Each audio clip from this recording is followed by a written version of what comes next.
It wasn't the 52 people who were killed. It wasn't the countless others who had their lives changed forever because their family members were taken from them. It was the hundreds of people that night who couldn't make it home from nightclubs in Christchurch because all the تذكر يوما كنت تعانق دمعة الفكر تناجي الله في صبر وترجو رحمة تسري فعاش القلب إخلاصا وصرت تحوم كالطير تحلق في ثقافات وتنهل من ربى الخير. This journey, this road that I travel on, it all seems crazy. Over the years, I picked up thousands of tag-alongs, inspired by my story from a juvenile when my clothes had holes in them and my afro was picky, to them 90s, Moschino and Versace, no laces in Arachis, new millennium. Assalamu Alaikum wa rahmatullahi wa barakatuh, brothers and sisters and dear friends. Hope you guys are well, inshallah. I'm about to go out. Before I go out, I really found the need to make this video. Last night I went to Smart Jannah's house to record the podcast with Brother Slim and Adam Saleh, which you can find out. And it was a very, very interesting discussion. Got a bit heated, but it's worth watching. It's going to be out tomorrow, inshallah, on Socially Profiled, the podcast of Slim and Adam, and it's going to be out on my channel as well, inshallah. The reason I mention this is because when I was going to his house, I came across this video that was sent to me and it was going viral of an Australian comedian. And this comedian is basically making jokes. He's making jokes about the 52 people that were literally massacred, right? And his name is on Twitter, Isaac Butterfield. I think that's what his name is, yeah? So he's quite popular in Australia. And in the morning I woke up, you know, we're going to watch the video together. And then in the morning when I woke up, I saw a video of him kind of explaining his side. Like, you know, look, I'm a comedian. We make these kind of jokes. I make jokes about all kinds of stuff, etc. The thing that we need to discuss here is this, the statements that he said. And if we think about it, how it connects with Orientalism, yeah? And the whole white man's burden, you know, of trying to save the other, you know. And we're going to talk about that as well, inshallah. Let's get straight into it. Let's watch this video. And I want you guys' reaction as well. And then we're going to dissect it and go through it and analyze, inshallah. Let's get straight into the video. So this was the very video. Australian extremists stormed this building, this mosque, this room, where people were saying their prayers and going about their business. And for me, the saddest thing about that, it wasn't the 52 people who were killed. It wasn't the countless others who had their lives changed forever because their family members were taken from them. It was the hundreds of people that night who couldn't make it home from nightclubs in Christchurch because all the cabbies were dead.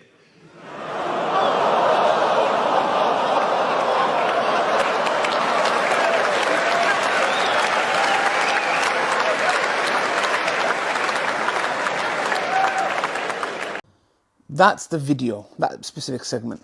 Now, I watched this video in the morning, and the video in the morning, what he's done is he's talking about the cancel culture. You know, the cancel culture of everyone just gets cancelled, etc. Look, I'll be honest with you.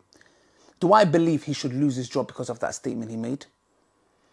Not really. Do I believe what he said was absolutely disgusting and vile? Yes. Does the Muslim population, the Muslims as a whole, or even if he was talking about the Jews or etc., would they deserve an apology? Yes. So the thing here is this, and I really want you guys to send this video to him because I really want him to understand that, because I was very emotional. I was upset, you know, and where he's coming from, he's saying, this is my job. This is how I earn money. And I'm just a comedian. I don't mean what I say. And he's made that very clear. He's saying, look, I don't mean what I say. I've joked about the 9/11. I've joked about the Holocaust. He claims that. I don't know. He says that, yeah? Now, really, if that was said about the Jews, if we was to say, you know what, 6 million Jews died, yeah? And if you made a joke about 6 million Jews died, and you know what, the global economy is going to crash because all those bankers are dead. Yeah? Because some people say, you know, it is actually anti-Semitic to claim that the Jews are the bankers and they control the world. If someone was to make a joke like that, let's be real. The Israeli lobby would absolutely demolish. And it'd be in chaos. He would lose his job. He would never, ever be doing that. Now, in his joke, I want to analyze his joke, because in his joke, it's very interesting. Because Edward Said talks about this in his book about Orientalism, yeah?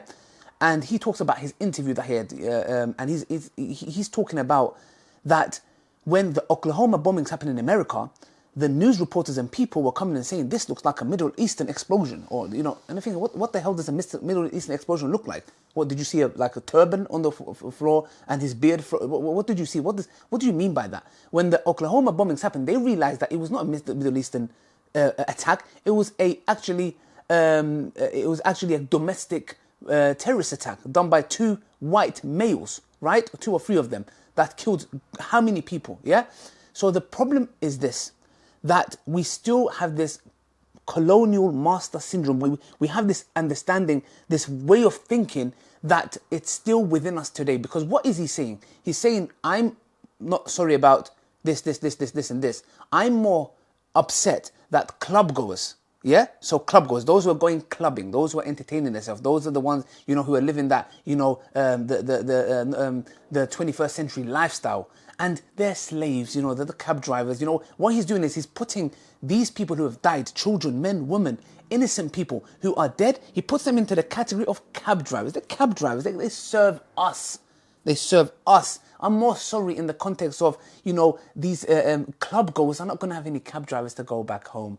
You can see the deep subliminal message. Now, I'm not saying he did this intentionally. I'm not like a conspiracy theorist, okay? But the point is, you can see that the only thing they saw, he didn't say, oh, we've lost 52 solicitors, 52 accountants, 52 doctors, or 52 nurses. Cab drivers, club goers. Club goers are suffering because of cab drivers are dead. Now, I just want to challenge his defense of it's a joke. It's not a joke. If your child, yeah, I forgot your name. 1 second, let me see what your name is. Okay, Isaac, I just want you to hear me out, yeah? And I want you guys to send this video to him. Isaac, if this was your child, imagine you had 2 beautiful daughters. Maybe you do, maybe you have children, yeah? Imagine somebody came to your house, shot them, and may God protect them. Yeah, I know you don't believe in God, but may God protect them, yeah? And we would love to send the Quran to you out, by the way. If you want to get in contact with us, we would love for you to read the Quran. If at point blank range, one was shot in the head, and one was stabbed to death, and your wife was, I don't know, raped or whatever, and then killed. If as a comedian, as a Muslim comedian, let's say I'm a Muslim comedian, I came out and I made a joke. It's a joke. They know I'm a comedian, this is my profession. I came out and said, you know what, guys, you know, I don't even know what joke to make. My jokes are quite dead, to be honest. If I was to make a joke about 2 white, I don't know, white babies and a woman who got raped or something, like your wife and your 2 kids, if I was to make any kind of joke, please tell me, Isaac, how would you feel knowing that you witnessed and you saw the death of your loved ones, your children, your kids, your innocent souls? Where Allah says in the Quran, killing one soul is as if you kill the whole of humanity. That's how dear and precious a life is. How would you feel that I make a joke when you're suffering and grieving in pain and you are probably going through psychological trauma to bury your loved ones? Isaac, I just want you to tell me, would you defend my freedom of speech of the joke that I make about the death, the murder, the massacre of your 2 kids and your wife? Would you see it as a joke? And on top of that, you've got a bunch of people laughing. Imagine they're Muslims and they're like, ha ha ha ha ha. Would you say, actually, he's just a comedian, he's doing his job? Or would you really feel frustrated? We would feel so upset and so hurt that your loved ones are just a mere joke. So Isaac, like I said before, I'm not going to the extremes of cancel culture, lose your job, let's put the pressure. I could have made that video like this, put pressure on. I'm telling you, at least apologize and at least understand. I would really appreciate for you to reply to this message, not to me, to this message. How would you feel if I made that joke about your loved ones? You wouldn't like it. So why is it when it's 52 innocent Muslims who've been shot dead because of an attack that we dehumanize them to a level that it's an absolute joke amongst, people are laughing and people are, woo, like, would have that been said if we was to make that joke about a group of white people? No, it would have not. So I want to end on that note. I do not want to carry on any further. I do not want to come here and call you names, etc. You know what? Yes, I was very upset. I was very angry. Yes. I'm just saying, Isaac, please, for God's sake, just understand and have some emotional intelligence And your jokes do not have to be at a point or to a level where you are making fun out of dead people. People who have passed away, which is absolutely, in our religion, not even allowed. Someone who's passed away, his affairs with God. Leave it at that. Brothers and sisters, thank you for watching. Till next time, Asalaamu Alaikum wa rahmatullahi wa barakatuh.